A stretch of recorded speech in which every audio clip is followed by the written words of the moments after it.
Fayode Adegoke Mustafa, who would replace Idowu Owohunwa, who was recently promoted to the rank of Assistant Inspector General of Police. Fayode's posting was contained in the police wireless message obtained. No emphasized that the Lagos State Police spokesman Benjamin Hundeyin deployment of Fayode to Lagos Command. Hundeyin said the new CP is likely to resume any moment from Wednesday. Meanwhile, the President Bola Tinubu on Tuesday said his administration is prioritizing and improving Nigeria's health sector through massive investment and an increased allocation of funds to the sector in the proposed 2024 budget. Describing health as a fundamental human right, Tinubu announced plans for a comprehensive revamp of physical infrastructure, equipment, and the retraining of frontline health workers starting from 2024. The Tinubu also advised developed countries pouching Nigerian medical professionals to also consider investing in the sector to keep it afloat. He boasted that Nigerians remain a rallying point for the best minds in the medical professions, prompting his administration to allocate a substantial sum for the sector in the 2024 budget, currently before the National Assembly. Health is an underplaying factor in my promise of renewed hope for all Nigerians. I believe that good population health is both a cause as well as a consequence of economic development. I also know that by increasing investment in health, Nigeria will be accelerating its human capital accumulation, delivering improved quality health. Is an underplaying factor in my promise of renewed hope for all Nigerians.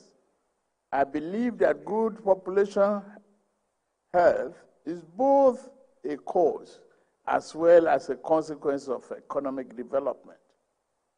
I also know that by increasing investment in health, Nigeria will be accelerating its human capital accumulation and development, likely to enhance our productivity for current and future generations, yielding potential demographic dividend. That is why in our 2024 budget proposal, we have increased allocation to and social welfare as key elements for our nation's human capital development. Recognizing the importance of primary health care as the cornerstone of a resilient, integrated healthcare system, my administration is embarking on massive effort from 2024 to reform physical infrastructure, equipment, and retraining of frontline health workers in collaboration with all the 36 states. I say again, thank you for your presence, all the governors here today.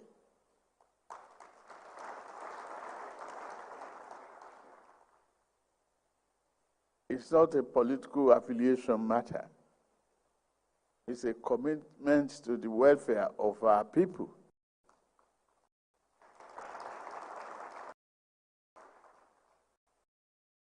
And we should working together as one single entity. Nigeria with knowledge, people, and determination. We will achieve it. We owe our people this. It's a promise we made. Campaigning, dancing, ranting, making promises. Here we are.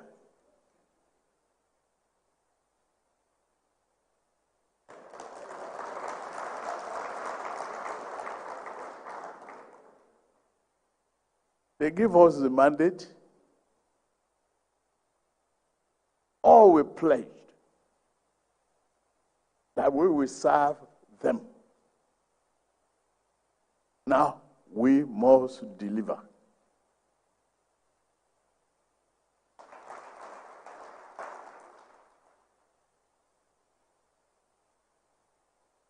Yes, we agree that funding and investment in health is the cornerstone of a resilient, integrated healthcare program.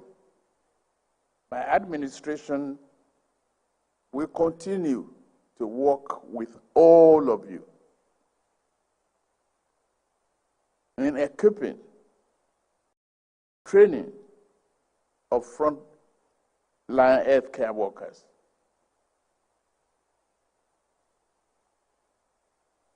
Critical to my administration's goal to provide universal health coverage for Nigeria is our commitment to reduce the financial burden in accessing healthcare.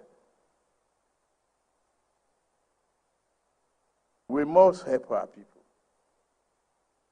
We are currently revitalizing the basic healthcare provision fund to better provide access to essential healthcare services under a full implemented National Healthcare Act. We understand the importance of well-trained human health resources as valuable in delivering quality care, and we are committed to investing in training, retention, and welfare of health professionals to ensure a skilled and motivated workforce. We encourage those Nigerian health professionals and diaspora, just like Professor Ali Pate and Tunji Alawusa has done, sacrificing their time to come back home and serve their people. Consider your contributions here at home. As we say, charity begins at home. For the developed countries who benefited from amazing talent of Nigerian health workers, we will encourage them to consider how to support the expansion of training facilities in Nigeria to replace those that they have recruited from here.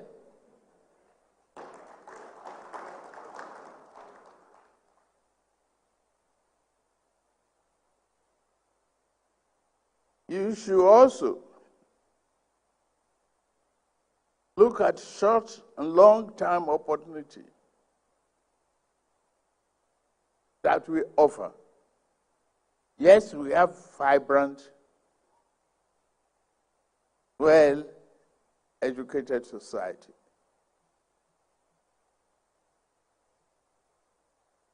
But we need Nigerians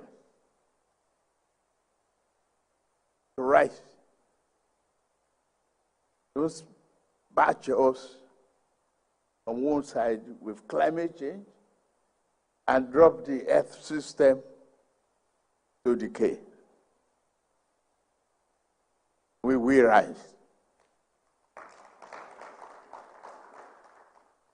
Achieving UHC necessitates sustainable financial mechanism.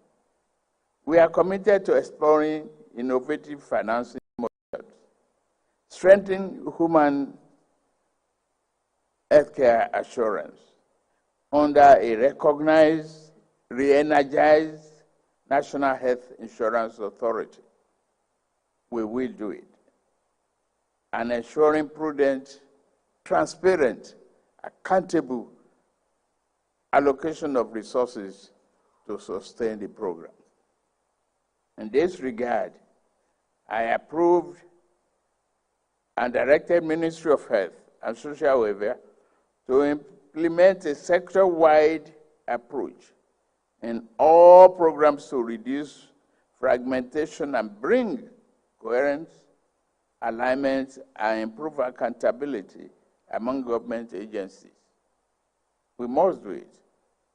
Nigerian citizens are our development partners, we require this.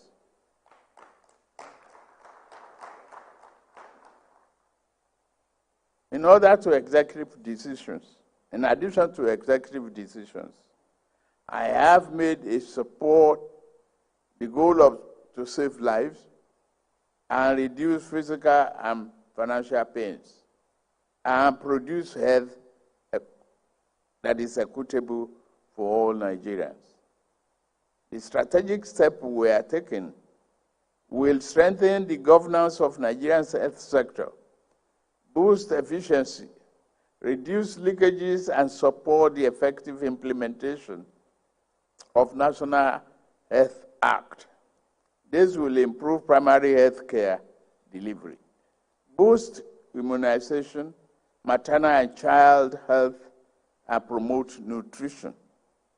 Today's gathering holds profound significance as we convene not only commemorate World Universal Health Coverage Day, but also to witness the signing of a Health Renewal Compact, which signifies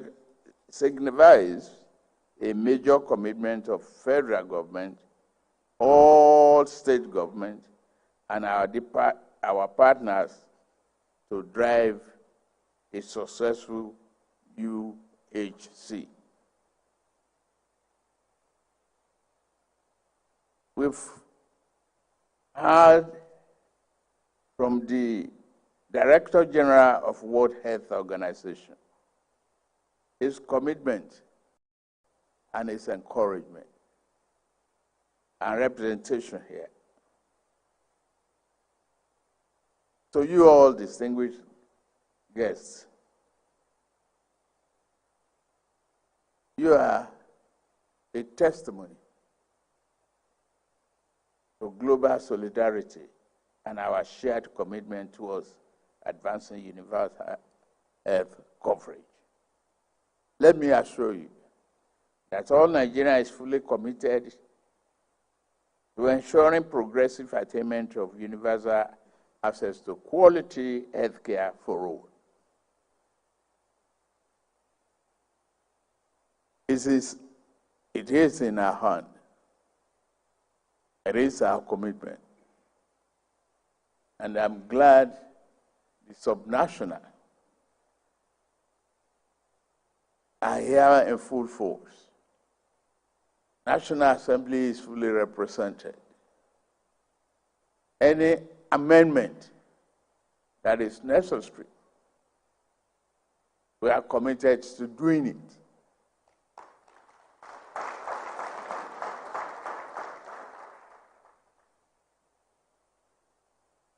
Remove the spider webs.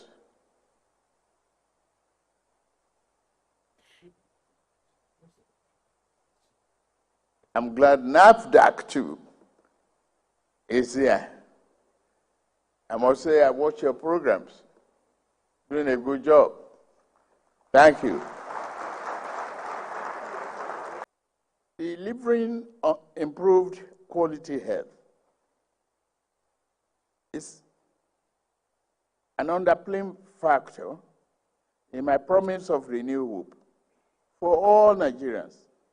I believe that good population health is both a... In a latest development, Peter Obi, the presidential candidate of the Labour Party in the 2023 general election, has visited victims of the accidental military airstrike at the Boru Diko Teaching Hospital in Kaduna. During his visit to the victims on Tuesday, December 12, 2023, Obi called on security agencies and the federal government to ensure such an incident doesn't happen again. The former governor of the Anambra State, who was received by the chief medical director of the hospital, Professor Musa Tabari, commended the hospital management and health workers who have been taking care of the victims since the accident occurred. Obi also called for the establishment of a foundation to take care of the offense and the victims of the attack. He thereafter donated 3 million naira to the victims and 1 million to the hospital workers, while the former governor also donated another 1 million for miscellaneous in the hospital, making a total sum of 5 million naira. I thank the hospital management led by Prof here for what they are doing I thank the government of Kaduna State from what he said they are doing to support the victims. Their response is what it should be. And I urge everybody to get involved. So I believe the right things are being done as far as regards the hospital, what the hospital management is doing. I thank all the staffs of the hospital, thank the nurses, everybody that is helping for what I saw. This is about, I think, the 16th time, and we have a 16th time. Let me first appreciate the hard work and the effort of the military in helping us to secure the country. But then we should also re-examine and ask ourselves this fundamental question about this reoccurrence where we have 16 times and we have lost almost 500 people. Why is this happening and everything? And be able to see how, as a government in particular, we can support the military to ensure that these things don't happen again. It brings me into question. I always ask at times when I listen to the present, I think it's Chief of Defense Staff, who said that their regular allocations are not, budgetary allocations, are not released to them adequately. And then one questions, what is our priority? To release money for non-essential things like SUVs or renovations and everything, or to release money to secure ourselves? Because security, everybody knows, is very, very critical to our problem today. That will take our farmers back to farm, which will tackle our main inflationary item, food. If we secure the country, that's the only way we can attract the foreign investors we are looking for all over the world. So this is critical. So for me, we need to do more and make sure that we spend our resources in the critical areas where it will be. Even improving the health sector, like this hospital. Bringing them and treating them in the hospital is one thing. Do we have a sustainable foundation to see, especially the orphan children, all through? I have somebody who lost 34 family members. The trauma of that. Especially these orphan children. We must all join hands, because they are not our children. They are not our property. Everybody must join hands to see them through. I, in particular, know that if such foundation is set up, I will contribute to it as long as it exists. It is critical, it's important. We're talking about, we're family. This thing that happened might have happened somewhere where we think we're not from, but we're all family. We're the same thing. And I've always said the purpose of government is to care for those in need and the poor. For me, what is more important is to ensure that it does not occur again by making sure that the right things are done by the military, by everything, to be more precise in what they are doing. If they're not precise, maybe take caution and be prepared. Two, to ensure that we provide the right amenities. The visit today is private and everything, but we have to do things to support them. First is that I have to make a personal little contribution of 3 million naira to support the effort of the doctors. But I have to look in at the doctor. Prof told me he has 1,000 workers in this hospital, because they're very critical. You can't talk about healthcare unless there's a staff, and the staff are critical. I know they're big people, so I will buy them at least a bottle of Coke each. So I'm going to give Prof 1 million to be able to buy the staffs. 1,000 of them, as well 1,000 for Coke will be 1 million naira. So I'm going to make that contribution to him, because it's important. So it's 4 million naira. And of course, there's other ancillary things. So I'll be making a donation of about 5 million naira. Finally on the news, the elder statesman Chief Edwin Clark has urged President Bola Tinubu to call the Minister of Federal Capital Territory, Nyesom Wike, to order. In response to the crisis engulfing Rivers State, the pan-deaf leader was reacting to a fresh political crisis in the oil-rich South state as 27 members of the Rivers State House of Assembly on Monday defected from the PDP to the All Progressive Congress (APC). The 27 members were said to be loyal to Martins Hemeule, who is an ally of Wike, a former governor of the state till May 29, 2023. For weeks, Amelwe and other member Edison Hey have been embroiled in a speakership tussle. Hey is known to be the camp of Governor Siminalayi Fubara. The assembly under Amelwe had in October served an impeachment notice on the governor and removed Hey as the House. Fubara immediately impeached Amelwe and made Hey the new speaker. In an open letter to the president on Monday, December 11, the leader of the Pan-Niger Delta Forum, PANDEF, said Wike is just one of the 48 ministers in the presidential cabinet and he should be called to face his job as the FCT minister instead of wanting to control the political structure in his home state, Rivers State. And that is it on the news. For more updates, kindly subscribe and click the notification bell. Elizabeth Akpati reporting live.